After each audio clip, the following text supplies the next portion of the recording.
Assalamualaikum warahmatullahi wabarakatuh. Selamat pagi untuk Bapak, Ibu guru dan siswa-siswi peserta PKL program Teknik Komputer, Jaringan dan Telekomunikasi SMK Negeri 1 Brondong, Lamongan tahun 2025.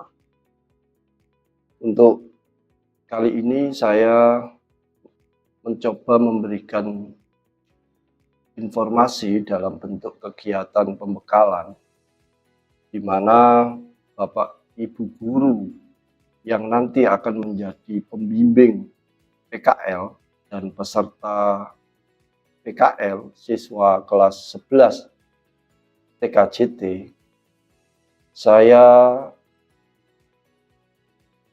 upayakan dan saya anggap penting pembekalan ini karena nanti di lapangan agar kita bisa memahami seperti apa fenomena fakta di lapangan sesuai dengan form data penilaian yang akan kita peroleh.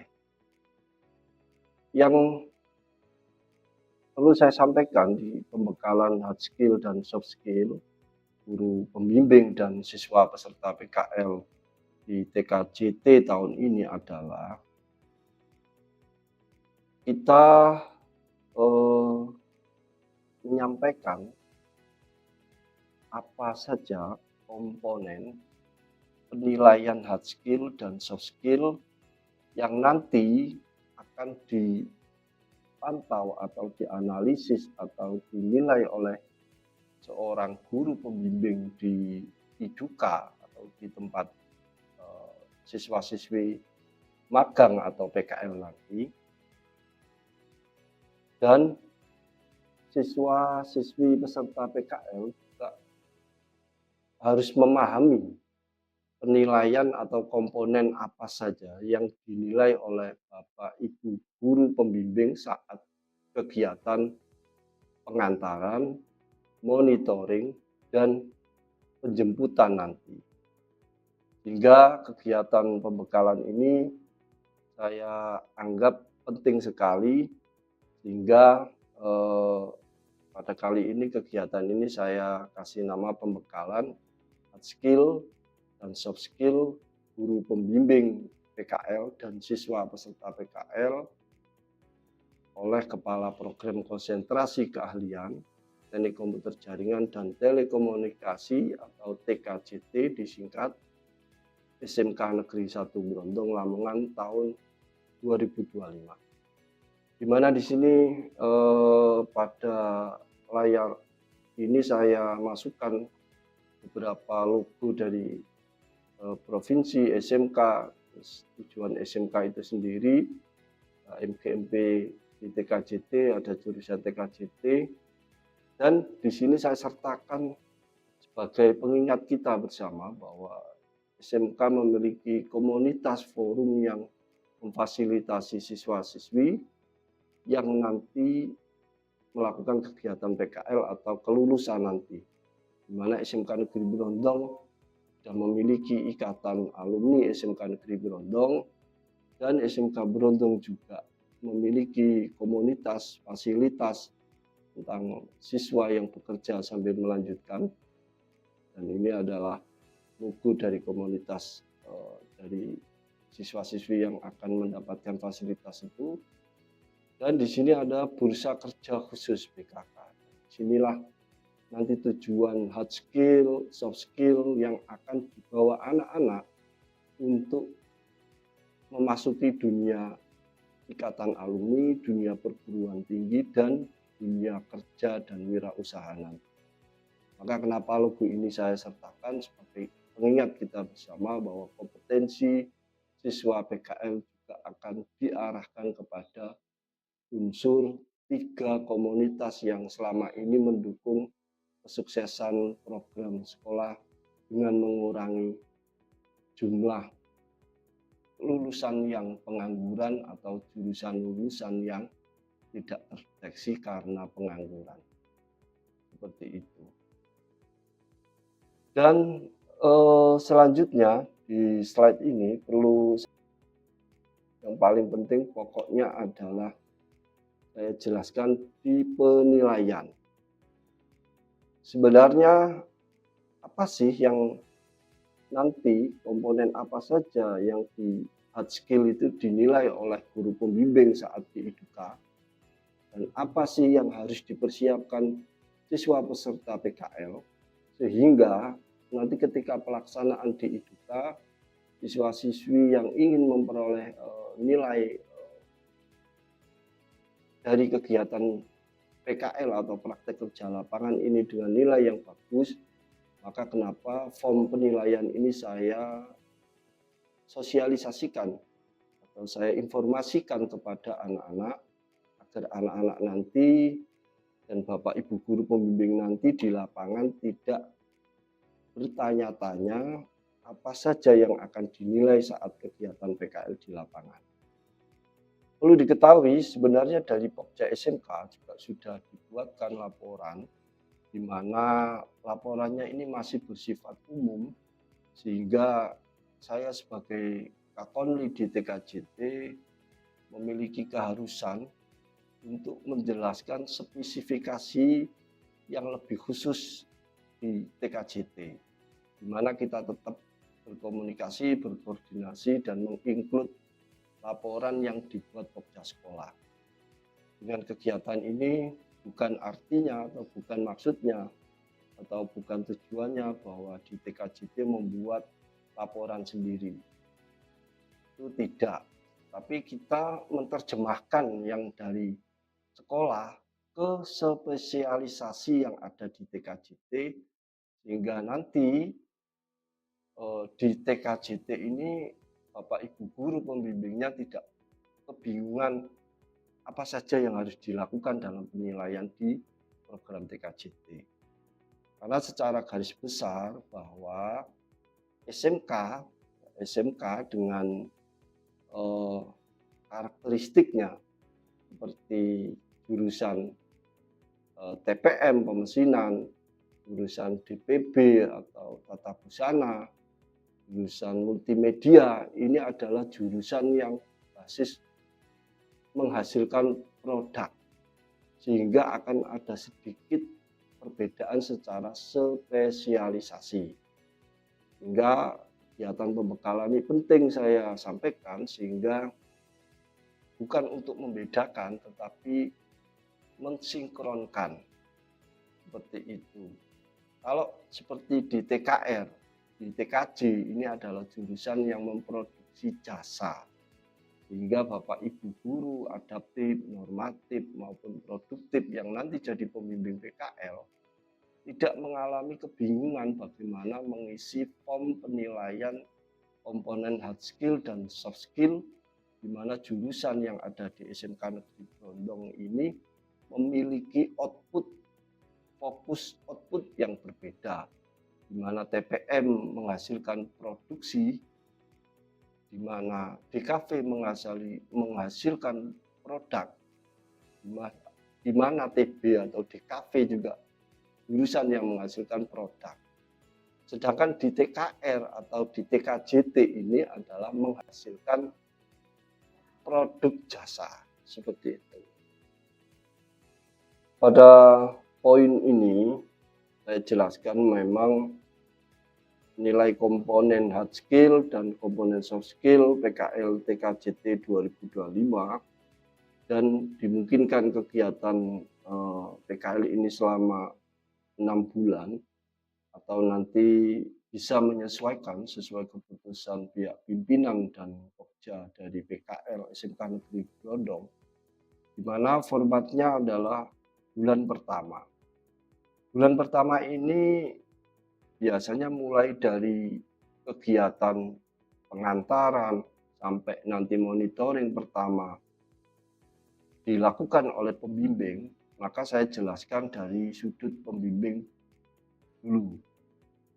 Pembimbing harus memahami komponen NH. NH itu adalah nilai hard skill, NS itu adalah nilai soft skill, dan NA adalah nilai akhir dari nilai NH dan NS. di mana Bapak Ibu guru pembimbing nanti dapat melihat hard skill atau nilai atau hard skill itu komponennya apa saja dari jurusan TKJT itu. Salah satunya adalah ini. Nah, ini adalah komponen dari hard skill. Saya besarkan dulu Bapak Ibu biar nanti bisa lebih jelas. Ini adalah komponen hard skill yang harus dipahami dan diketahui oleh Bapak Ibu guru pembimbing PKL di TKJT. Yang pertama ada namanya proses bisnis, profesi, dan kewirausahaan. Ini sebenarnya masuk di fase E atau kelas 10, tetapi nanti Bapak Ibu guru pembimbing dapat melakukan diskusi pertanyaan kepada peserta PKL di tempat IPK. Mereka di sana diberi pekerjaan apa selama 1 bulan itu. Dan komponennya adalah pertama ada proses bisnis, kedua ada teknologi jaringan, ada media dan jaringan telekomunikasi, ada teknik industri, ada dasar teknik komputer dan telekomunikasi, ada K3LH. K3LH ini K3 biasanya teman-teman SMK menyebut K3. K3LH ini adalah keselamatan dan kesehatan kerja lingkungan hidup. Ini juga masuk di hard skill. Apakah anak-anak di tempat itu juga nanti diajari menjaga keselamatan kerja? Kalau iya, berarti anak ini nanti Bapak Ibu guru bisa menulis pekerjaannya masuk di K3LH untuk di hard skill. Terus selanjutnya ada perencanaan pengalamatan jaringan, teknologi jaringan kabel dan nirkabel, ada keamanan jaringan, ada pemasangan dan konfigurasi perangkat jaringan, ada administrasi sistem jaringan, ada pemrograman dasar, ada artificial intelligence, ada pemrograman web atau web teknologis, ada IoT, Internet of Things, terus ada manajemen file hard atau soft file. Ini biasanya masuk di materi MS Office paling dasar. Ini biasanya untuk manajemen file hard atau soft ini biasanya bagi peserta PKL yang kebetulan PKL-nya ada di perkantoran atau instansi pemerintah, seperti di kecamatan atau di kantor-kantor yang berbasis administrasi.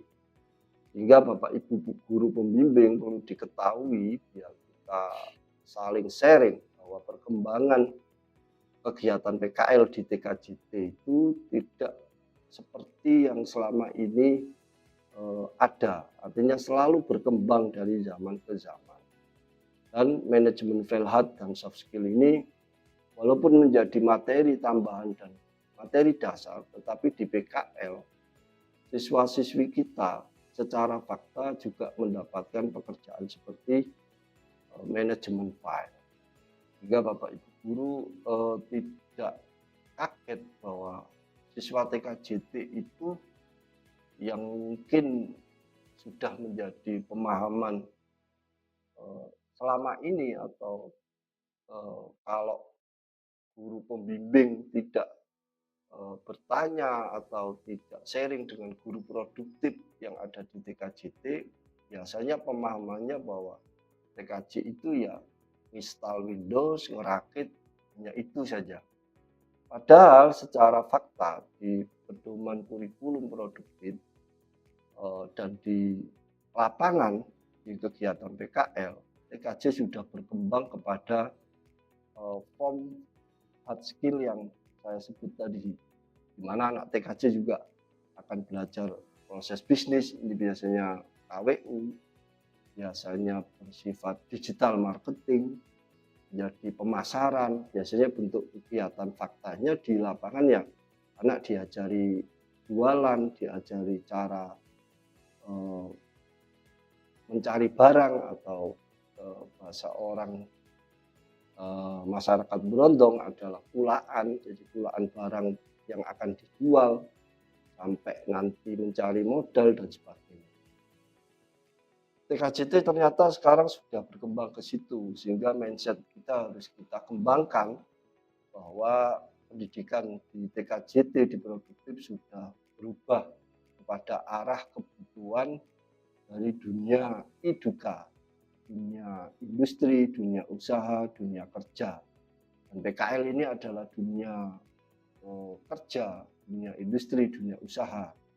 Sehingga kebutuhan dunia eduka ya seperti yang sudah saya terapkan sesuai panduan di kurikulum produktif TKJT. Sehingga Bapak Ibu guru pembimbing tidak kaget keadaan anak TKJ nanti di lapangan seperti apa. Itu Bapak Ibu guru pembimbing untuk penilaian hard skill. Jadi penilaian hard skill itu Bapak Ibu guru pembimbing harus berdiskusi kepada siswa peserta PKLB Eduka itu, atau berdiskusi dengan pemilik Eduka, atau Bapak Ibu guru sharing dengan Bapak Ibu guru produktif yang ada di TKJT SMK Negeri Brondong, sehingga cara penilaiannya terhadap siswa yang PKL tidak mengalami kesalahan apa yang harus dinilai dan sebagainya untuk komponen hard skill. Selanjutnya Bapak Ibu guru pembimbing, saya jelaskan juga di komponen nilai soft skill pada peserta PKL. Di sini saya tulis komponen nilai soft skill pada sertifikat PKL. Artinya ini nanti tetap menyesuaikan dengan pemelaporan dari Pokja SMK Negeri 1 Brondong tentang PKL. Tapi ini adalah spesialisasi yang harus juga nanti menjadi pertimbangan penilaian oleh guru pembimbing pada peserta pembimbing PKL di TKJT. Yang pertama, siswa itu bagaimana nanti dinilai komunikasinya di tempat eduka. Ini bisa ditanyakan kepada instruktur eduka atau pemilik eduka itu. Anak peserta PKL-nya ini bagaimana di sana? Apakah dia diem saja, apakah dia melakukan komunikasi, bertanya secara sopan santun. Kalau bagus sopan santunnya, komunikasinya bagus, ya berarti nilai dari komunikasi ini bagus. Kenapa? Karena di sini dijelaskan bahwa peserta didik mampu untuk menyampaikan informasi dengan jelas dan efektif, baik secara lisan maupun tulisan di tempat eduka bidang TKJT. Komponen yang kedua di soft skill adalah kerjasama. Bapak Ibu guru pembimbing juga sama, nanti akan tahu bahwa anak ini kerjasamanya baik apa tidak dengan satu tim itu, kerjasamanya baik atau tidak dengan pemilik eduka, struktur eduka, nanti bisa dengan diskusi atau bertanya atau observasi kepada pemilik eduka dan struktur eduka yang ada di mana anak itu melakukan kegiatan PKL. Bapak Ibu guru yang saya hormati, guru pembimbing PKL di TKJT, yang ketiga adalah kepemimpinan. Jadi peserta didik itu juga bisa Bapak Ibu guru analisis apakah memiliki karakter kepemimpinan yang bagus. Di sini dijelaskan, peserta didik mampu untuk memotivasi, menginspirasi, dan memimpin anggota tim. Jadi Bapak Ibu guru bisa lihat nanti di lapangan, apakah anak ini ketua kelompoknya mampu mengkoordinasi segala kemungkinan yang ada di keadaan di lapangan, di mana ini juga akan dapat nilai, yaitu nilainya di soft skill. Jadi yang selanjutnya saya jelaskan Bapak Ibu guru pembimbing. Yang keempat, manajemen waktu, di mana peserta didik mampu untuk mengatur waktu dengan baik.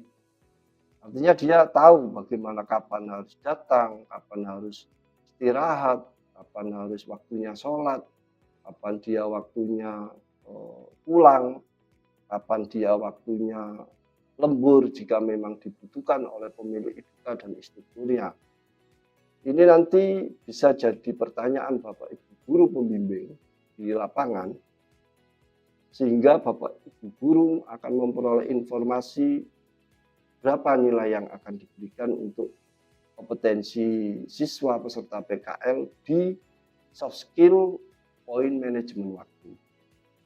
Artinya ketika nanti Bapak Ibu guru menemukan anak yang tidak disiplin dalam waktu dan tidak sesuai penjelasan dari manajemen waktu ini, maka nilainya bisa Bapak guru beri nilai yang sesuai dengan keadaan nyata. Yang kelima, di poin soft skill, Bapak Ibu guru pembimbing, bahwa di TKJT peserta PKL itu memiliki nilai berpikir kritis. Berpikir kritis di sini peserta dijelaskan bahwa peserta didik, peserta PKL mampu menganalisis masalah yang ada di IDUKA, mencari solusi ketika ada masalah, membuat keputusan berdasarkan data dan informasi yang relevan. Ini biasanya ketika di lapangan memang banyak laporan-laporan peserta PKL kepada Bapak Ibu guru pembimbing tentang kondisi dirinya, temannya, IDUKA-nya. Bapak Ibu guru tidak boleh langsung membuat kesimpulan tanpa bukti data dan informasi yang fakta. Dan ini bisa diperoleh dari semua subjek atau pelaku dari PKL. Bisa dicari dari pemilik IDUKA, bisa dicari dari instruktur IDUKA, bisa dicari informasi dari temannya atau dari yang memberi laporan itu dengan bukti fisik data dan informasi yang fakta. Sehingga Bapak Ibu guru pembimbing tidak kebingungan menilai dari sisi berpikir kritis.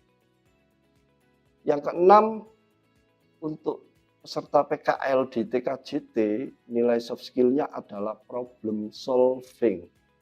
Di sini dijelaskan peserta didik mampu untuk mengidentifikasi masalah. Yang kedua, menganalisis penyebab masalah. Yang ketiga, mencari solusi dari masalah yang timbul di lapangan, di tempat IDUKA itu. Ini juga problem solving ini mulai dari problem solving pekerjaan, problem solving hubungan peserta PKL dengan temannya yang lain, atau hubungan peserta PKL dengan pemilik judi, dengan instruktur judi, dan sebagainya. Kalau anaknya solutif, maka Bapak Ibu guru pembimbing bisa memberi nilai yang lebih baik. Yang ketujuh, di sini soft skill-nya adalah adaptabilitas. Adaptabilitas ini dijelaskan bahwa peserta didik mampu untuk beradaptasi dengan perubahan teknologi, perubahan lingkungan kerja, dan tuntutan yang baru di tempat IDUKA. Ini biasanya problemnya yang selama ini muncul kalau siswa peserta PKL itu tidak mampu beradaptasi. Biasanya mereka melempar sebuah pertanyaan kepada guru pembimbing seperti hal ini, Pak, di tempat IDUKA-nya tidak sesuai dengan apa yang diajarkan di sekolah atau di kelas. Bapak Ibu guru tidak boleh langsung percaya, harus dicek secara data maupun informasi faktanya. Kadang-kadang peserta PKL ini tidak mampu beradaptasi saja. Saya contohkan umpama di SMK Negeri Gelondong belum memperoleh peralatan server yang bersifat branded begitu. Di sana ada server branded. Biasanya anak-anak berpikir, wah ini nggak sesuai pelajaran. Padahal itu semestinya memang sesuai. Maka kenapa seorang anak peserta PKL itu harus PKL ya? Karena untuk mengupgrade pengetahuan, sarana, pengetahuan praktek yang dimana sekolah itu belum mampu menstandarkan sesuai dunia eduka. Sehingga di sana harus belajar lagi, beradaptasi lagi dengan keadaan yang ada. Yang kedua, biasanya juga ditemukan beberapa pekerjaan peserta PKL itu yang kesannya seperti tidak jurusan TKJT. Contohnya adalah diajari membuat antena, di mana antena ini biasanya akan ada proses mengukur besi sampai dengan grendel, sampai dengan ngelas dan sebagainya. Tetapi produk kegiatan dari mengukur besi, grendel, ngelas ini adalah untuk membuat antena jaringan. Maka ini termasuk pekerjaan yang sudah sesuai. Cuma prosesnya itu berbeda dengan praktik yang selama ini ada di kelas. Tujuannya PKL ini ya mengupgrade praktek yang mungkin selama ini belum bisa dilaksanakan di sekolah maupun di jurusan itu. Sehingga ada karakter nilai adaptabilitas. Ini Bapak Ibu guru pembimbing bisa menganalisis nanti di lapangan. Yang terakhir di komponen nilai soft skill, Bapak Ibu guru pembimbing juga harus menganalisis kreativitas. Apakah siswa peserta PKL punya kreativitas? Di sini kreativitas dijelaskan, peserta didik mampu berpikir out of the box. Artinya, siswa itu mampu berpikir dalam rangka pengembangan yang tidak keluar dari panduan atau struktur atau perintah atau saran dari pemilik eduka atau struktur eduka itu sendiri. Jadi kreativitas itu siswa mampu berpikir out of the box, menghasilkan ide-ide baru, dan mengembangkan solusi yang inovatif di tempat eduka atau di tempat di mana dia melaksanakan kegiatan PKL, praktek kerja lapangan. Jadi itu Bapak Ibu guru dari poin hard skill, soft skill yang harus dinilai dari seorang peserta PKL. Dan untuk peserta PKL juga harus memahami bahwa hard skill apa saja yang akan dinilai seorang guru pembimbing di kegiatan PKL. Ini saya jelaskan untuk siswa-siswi saya di TKJT yang akan melaksanakan kegiatan PKL. Hard skill-nya adalah seperti yang sudah saya jelaskan di guru pembimbing, bahwa skill-nya ada sekitar 16 hard skill, di mana pekerjaannya nanti di sana seperti materi yang sudah selama ini anak-anak terima di kelas. Cuman nanti anak-anak akan butuh mental, akan butuh soft skill. Dan anak-anak harus perhatikan, yang pertama anak-anak harus belajar berkomunikasi dengan baik. Yang kedua, anak-anak juga harus belajar kerjasama dengan temannya dan tempat kita, mulai dari sekarang belajar. Anak-anak juga harus belajar soft skill kepemimpinan, memimpin dirinya sendiri, memimpin temannya, yang saling bersinergi, saling tolong-menolong untuk menyelesaikan segala problem yang ada di lapangan nanti. Yang keempat, anak-anak juga harus mampu memanajemen waktu, tenaga, pikiran, keuangan di lapangan nanti. Diatur sehingga anak-anak akan mendapatkan kegiatan PKL ini secara positif. Yang kelima, siswa-siswi harus juga belajar berpikir kritis yang solutif, bukan berpikir kritis, ngeritik, terus tapi nggak bisa memberi solusi, kritik tapi tujuannya tidak baik, itu tidak boleh. Tapi anak-anak atau siswa-siswi peserta PKL harus belajar berpikir kritis secara positif. Yang keenam, anak-anak harus belajar mulai dari sekarang tentang problem solving. Artinya apa? Ketika ketemu masalah apapun nanti di PKL, harus mampu memunculkan solusi. Jangan sampai ketemu masalah menjadi masalah. Saya ulang, problem solving itu adalah mampu memunculkan solusi. Win-win solution. Mampu memunculkan solusi di mana solusi ini yang terbaik sehingga PKL nanti anak-anak siswa peserta PKL dapat nilai yang baik. Yang selanjutnya, anak-anak di sini juga harus belajar soft skill atau mental karakter, namanya adaptabilitas. Siswa-siswi peserta PKL harus mampu mengadaptasi keadaan dari sekolah ke tempat IPK, di mana ini lingkungannya akan berbeda. Paling tidak anak-anak dari penjelasan saya tentang pembekalan hard skill dan soft skill, anak-anak sudah paham dan juga mulai menyiapkan mentalnya mulai dari sekarang. Yang terakhir peserta PKL juga harus menyiapkan diri untuk memiliki karakter kreatif.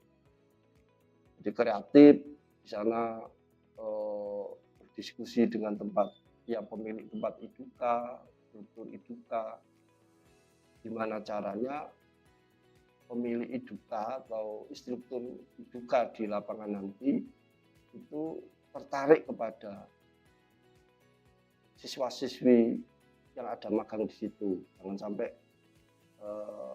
nanti di sana terjadi miskomunikasi, anak-anak tidak bisa menyesuaikan, di mana di sana malah akan terjadi masalah sehingga anak-anak nanti tidak kerasan, akhirnya keluar minta pindah. Nah, ini nanti akan melanggar tata tertib pelaksanaan PKL.